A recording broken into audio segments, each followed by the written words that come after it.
नमस्कार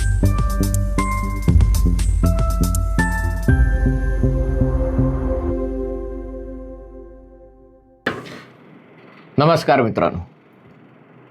सरसंघचालक डॉक्टर मोहनराव भागवत यांनी पंतप्रधान नरेंद्र मोदींचे कान ओढले का, हा प्रश्न सगळ्यात जास्त पुरोगामी वर्तुळांमध्ये विचारला जात आहे की जी गोष्ट आम्हाला जमली नाही ती गोष्ट डॉक्टर मोहन भागवतांनी कशा प्रकारे करून दाखवली, आणि जर त्यांनी ही गोष्ट केली असेल तर आत्तापर्यंत जी गोष्ट आम्ही करत होतो, म्हणजे राहुल गांधी आपल्या प्रत्येक भाषणात जवळपास स्वातंत्र्यवीर सावरकर, आता त्यांचं नाव घेणं कमी झालं आहे कोर्ट केसमुळे, आणि राष्ट्रीय स्वयंसेवक संघाचा उल्लेख करतात. जरी दोघांची काही काँग्रेस पक्षाशी कोणती स्पर्धा नसली, सावरकर तर हयातही नाही आहेत आणि राष्ट्रीय स्वयंसेवक संघ राजकीय पक्ष नाही आहे, ती सांस्कृतिक संघटना आहे, पण तरी देखील राहुल गांधी जवळपास आपल्या प्रत्येक भाषणामध्ये खरा धोका राष्ट्रीय स्वयंसेवक संघाचा आहे. कारण राष्ट्रीय स्वयंसेवक संघाच्याद्वारे देशाच्या शैक्षणिक संस्थांमध्ये, सांस्कृतिक संस्थांमध्ये, वैज्ञानिक संस्थांमध्ये लोक पेरले जात आहेत आणि ही माणसं खरी तर देशाची जास्त वाट लावत आहेत, अशा प्रकारचं एक चित्र उभं केलं जातं. आणि असं असताना डॉक्टर मोहनराव भागवतांनी एका मुलाखती दरम्यान, तीही जेन झीच्या प्रतिनिधींशी झालेल्या मुलाखती दरम्यान, थेट पंतप्रधान नरेंद्र मोदींना काही सुनावलं का. आता थोड्याच वेळापूर्वी म्हणजे मी याबाबत द प्रिंट आणि आणखीन काही ठिकाणी प्रसिद्ध झालेले व्हिडिओ आर्टिकल वाचली होती, पण उगाच कोणाच्या तरी बोलण्यावर विश्वास नको म्हणून स्वतः तो 52 मिनिटाचा इंटरव्ह्यू मुलाखत ऐकली. तिथे जाणं योग्य होतं का अयोग्य होतं, ती जी जेन झी वगैरे आहेत त्यांच्यातली दांभिकता किती होती, कारण नीता मुकेश अंबानी सेंटरमध्ये कार्यक्रम करायला आणि सगळ्या वेगवेगळ्या प्रकारची नृत्य, आणि त्याच्यातही अनेक जणांनी प्रश्न विचारले की सरसंघचालक अशा कार्यक्रमाला जातात कसे की जिथे अश्लीलतेकडे कळणारी नृत्य आणि हे सगळे कार्यक्रम केले गेले. म्हणजे एक गोष्ट नक्की आहे की हा सगळा कार्यक्रम हा खूप भपकेबाज होताच.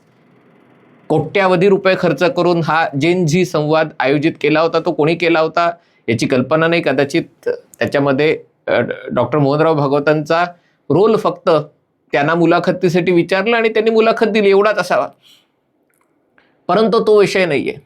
या सगळ्या मुलाखतीतली 52 मिनिटाची साधारणतः ही मुलाखत आहे, संवाद आहे. मुलाखतही म्हणणार नाही मी, संवाद म्हणणं जास्त योग्य होईल. पण त्याच्यातला सगळ्यात शेवटचा प्रश्न तो सगळ्यात जास्त चर्चेला गेला. त्याच्यामध्ये जो संवाद करणारा संवादक आहे त्यांनी विचारलं की नेतृत्वाबद्दल तुमचं काय मत आहे, आणि त्याला उत्तर देताना सरसंघचालक म्हणाले की नेता म्हटला की आपल्या डोळ्यासमोर एक चित्र उभं राहतं की जो नेता असतो तो भाषणं देतो, निवडणुका जिंकतो, लोकांना उपदेश देतो काय करायचं काय नाही, याने काही होत नाही.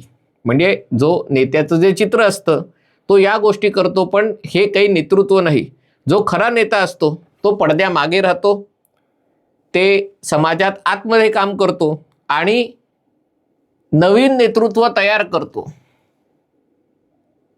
फक्त मीच एकटा नेतृत्व करू शकतो अशी त्याची धारणा नसते. आता ही सगळी वाक्य पुरोगामी पत्रकारांकडून, विचारवंतांकडून थेट नरेंद्र मोदींविरुद्ध वापरण्यात येत आहेत की एका प्रकारे नरेंद्र मोदी पंतप्रधान झाल्यावर केंद्रामध्ये म्हणजे राज्यामध्ये अनेक तरुण मुख्यमंत्री, पुढच्या पिढीचे मुख्यमंत्री चांगलं काम करतायत, एक नेतृत्वाचा ठसा उमटवत आहेत. त्याच्यामध्ये योगी आदित्यनाथ आहेत, देवेंद्र फडणवीस आहेत, हिमंत विश्व शर्मा आहेत, आता सुवेंदू अधिकारी पुढे येत आहेत.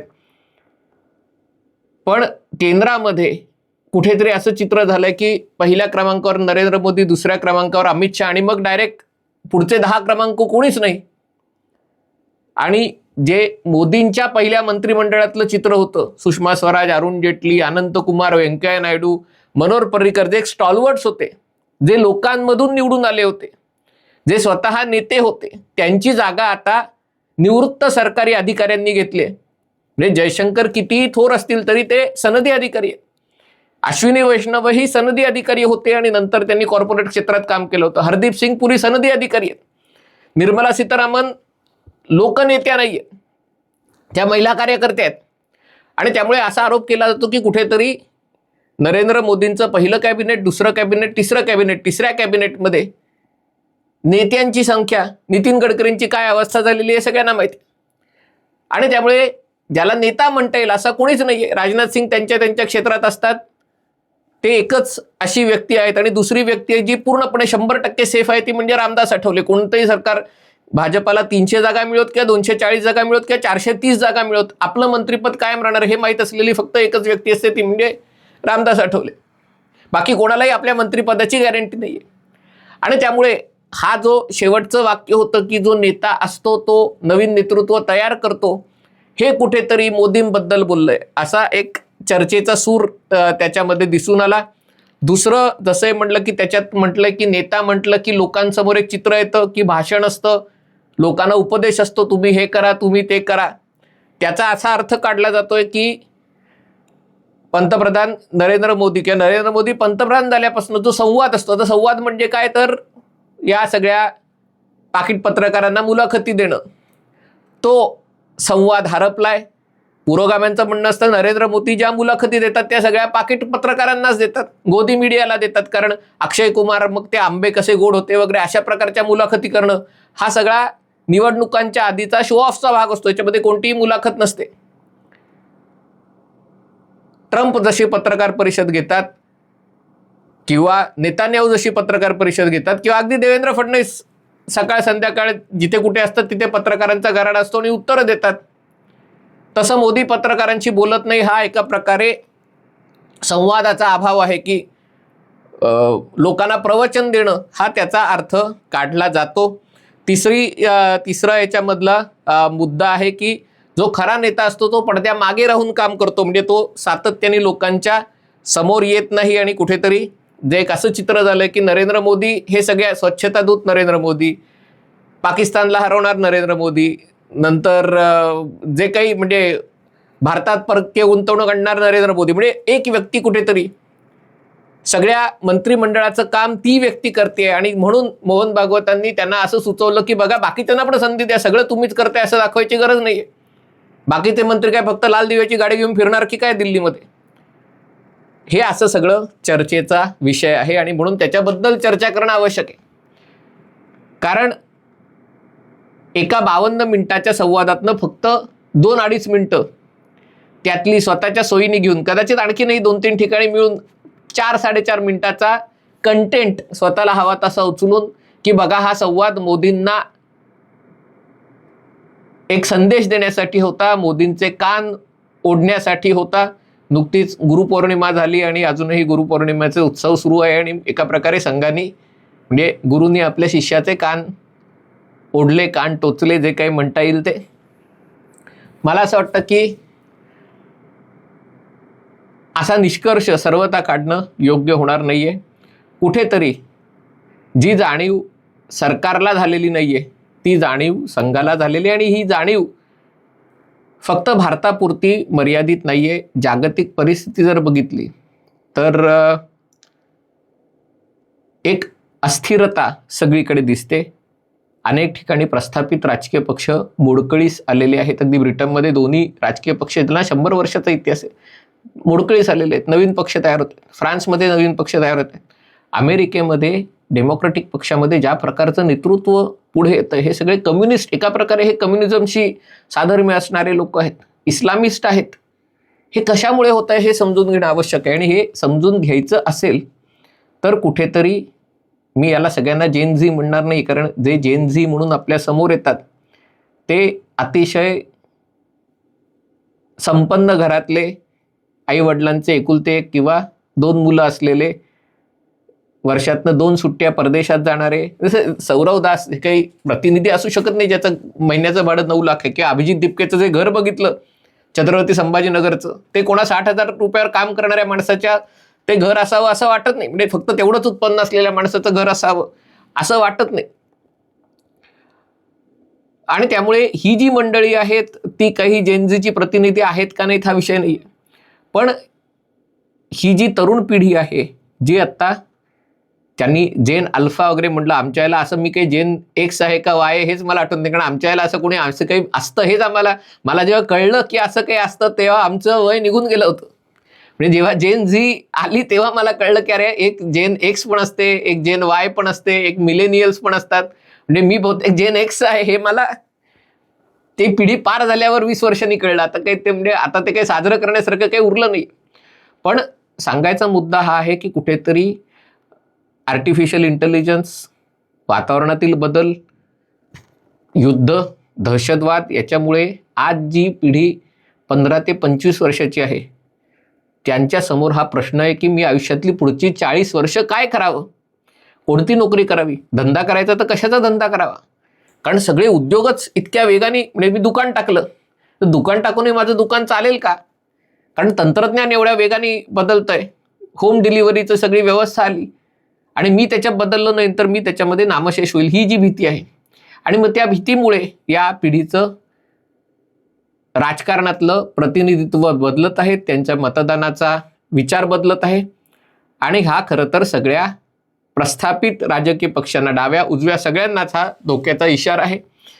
भारतात तो भाजपाला जास्ती धोक्याचा इशारा, कारण काँग्रेस काही आपलं ते आनंदी आहेत, काही प्रचार करू नका. राहुल गांधी बँकॉकमधनं प्रचार केला किंवा म्यानमारमध्ये गेले किंवा इटलीला गेले तरी त्यांना साधारणतः 20% मतं मिळतातच आहेत. मग त्या 20% मतांच्या आधारावर 99 जागा मिळवत किंवा 70 जागा मिळवत किंवा 44 जागा मिळवत, जोपर्यंत त्या जागा 270 पेक्षा कमी आहेत, अगदी 200 पेक्षा कमी आहेत, तोपर्यंत काही त्यांची सत्ता येणार नाही आणि त्यामुळे राहुल गांधी मनसोक्त बागडू शकतात. पण भाजपासाठी ही धोक्याची घंटा आहे, कारण समाजात काहीतरी बदलतंय आणि अजूनही भाजपा किंवा भाजपाचं नेतृत्व जर हा बदल आत्मसात करू शकत नसेल, कारण हे कसं आहे की या सगळ्या गोष्टी घडतायत याचा अर्थ सरकार वाईट काम करतंय का नाही. सरकार हे सगळे बदल जे घडतायत समाजात त्यांना उत्तर द्यायला नापास झालंय का नाही. पण हा बदलांचा रेटाच इतका जोरात आहे की सरकारने किती प्रयत्न केले तरी या गोष्टी करण्यासारख्या नाही आहेत. आणि त्याच्यामुळे हा संवाद असणं आणि सरकार बाहेरच्या कोणीतरी संवाद साधणं आवश्यक आहे की बघा सगळ्या गोष्टी सरकारकडनं सोडवल्या जातील. हे प्रश्न किती विचारले, याच्यात LGBT लग्नाला संघाचा विरोध आहे का, मग त्याच्याबद्दलही उत्तर दिलं की एक त्यांची सिव्हिल युनियन झाली आणि त्यांना कायदेशीर अधिकार मिळाले तर आम्हाला काही हरकत नाही. पण विवाह ही संस्था आहे, जोपर्यंत आपण आपली संस्था जी हजारो वर्षांच्या इतिहासात तयार झाले त्याची दुसरी संस्था तयार करत नाही तोपर्यंत एका संस्थेतून दुसऱ्या संस्थेत जाणं किंवा दोन्ही संस्थांना समांतर एकमेकांना जाणं हे जास्त घातक ठरू शकेल. हा पटण्यासारखा विषय. तीच गोष्ट शिक्षणाची आहे की 1 लाख शाळांची अवस्था अशी आहे, मग या मुलांना प्रश्न विचारायला काही जात नाही, पण ज्या गावात 10 मुलं आहेत, 20 मुलं आहेत, तिथे शाळा बांधताना सरकारलाही हा विचार येतो की 10 मुलांसाठी शाळा बांधायची. आज अनेक गावं आपली ओस पडलेली आहेत, कोणाला गावात राहायचं नाहीये, पण गावातली शाळा मात्र सुसज्ज हवी. कोणासाठी? गायींसाठी, बैलांसाठी, डुकरांसाठी, कोणासाठी शाळा हवी? जर लोकच राहायला तयार नाहीत गावामध्ये. आज ही परिस्थिती आहे अनेक गावांमध्ये. प्राथमिक शाळेत 10 मुलं, 12 मुलं, 15 मुलं आहेत. 15 मुलांसाठी तुम्ही 5 शिक्षक ठेवणार का? मग 1 शिक्षक ठेवला तरी सरकारला दोष देणार, रे शाळेत फक्त 1च शिक्षक, कसं शिक्षण मिळणार? म्हणजे तुम्ही इथे राहणार, तुम्ही इंटरनॅशनल स्कूलमध्ये शिकणार आणि प्रश्न विचारणार त्या जिल्हा परिषद शाळेत 1 शिक्षक कसा? आणि त्यामुळे त्याच्याबद्दल डॉक्टर मोहनराव वगैरे सांगितलं की शिक्षण हा सरकारचा किंवा तिथल्या लोकांचा एवढ्या पुरता प्रश्न नाही, तो समाजाचा प्रश्न आहे. आणि शिक्षण व्यवस्था चांगली असायला, शिक्षण पुढच्या पिढीला काही मूल्य द्यायला, त्याच्यासाठी शिक्षण असते. हे जर आपण विचार नाही केला, पर्यावरणाचा मुद्दाही तोच आहे.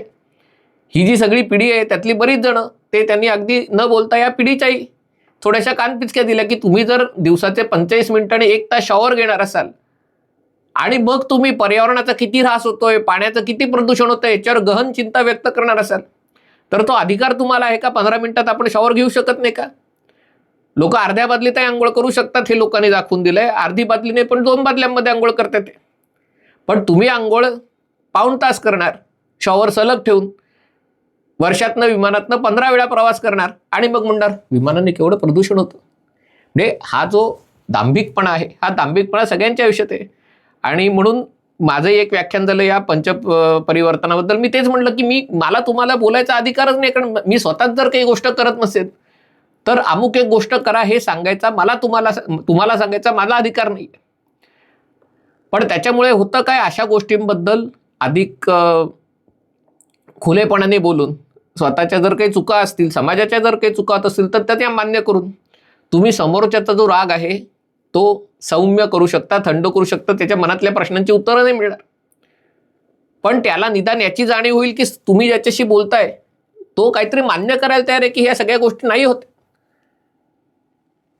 हे सरकारकडनं होऊ शकत नाही, कारण सरकार आम्ही किती छान काम करतोय, महाराष्ट्र कसा 1 लाख कोटी म्हणजे $1 लाख कोटी तर मी किती वर्ष ऐकतोय, 2018 सालापासून ऐकतोय 1 लाख कोटीची इकॉनॉमी. पण 1 लाख कोटीची इकॉनॉमी जर तुम्हाला कोका कोला 500 रुपयाला मिळणार असेल तर त्या 1 लाख कोटीच्या अर्थव्यवस्थेला काय अर्थ आहे का? ही पाश्चिमात्य देशांमध्ये जी GDP ड्रिव्हन संकल्पना आहे, पण जिथे तासाला $18 $20 जिथे मिनिमम वेज रेट सांगतायत, भारतामध्ये माणूस मुंबईतही अजूनही 80 रुपयात 70 रुपयात पोटभर जेवू शकतो. तुम्ही बाहेर युरोपात जा, तुम्हाला किमान 20 युरो खर्च केल्याशिवाय जेवण मिळणार नाही. आणि त्यामुळे हा जो फरक आहे 80 रुपये आणि 2000 रुपये, हा जो फरक आहे तो महत्त्वाचा आहे. म्हणून म्हटलं की हे पण सरकारच्या पद्धतीने जातं. पण म्हणून लोकांशी संवाद साधणं, त्यांच्याशी बोलणं ही महत्त्वाची गोष्ट आहे. ती डॉक्टर मोहन भागवतांनी केली. त्याच्यातनं जर कान ओढल्यासारखं वाटत असेल सरकारला तर वाटू शकतं, पण ती चांगली गोष्ट आहे. अशी जेव्हा गोष्टी होत राहतील तेव्हाच तो समाज आहे जो असा कडेलोटाकडे जात असतो आणि अशी मनात भीती येते की काय होणार, तो समाज कडेलोटापासून त्याला प्रवृत्त करणं शक्य होतं. हा व्हिडिओ आपल्याला आवडला असेल तर कृपया लाईक करा, शेअर करा आणि चॅनल सबस्क्राईब करण्याची विनंती आहे. तुर्तास इथेच थांबतो. पाहत रहा MH48.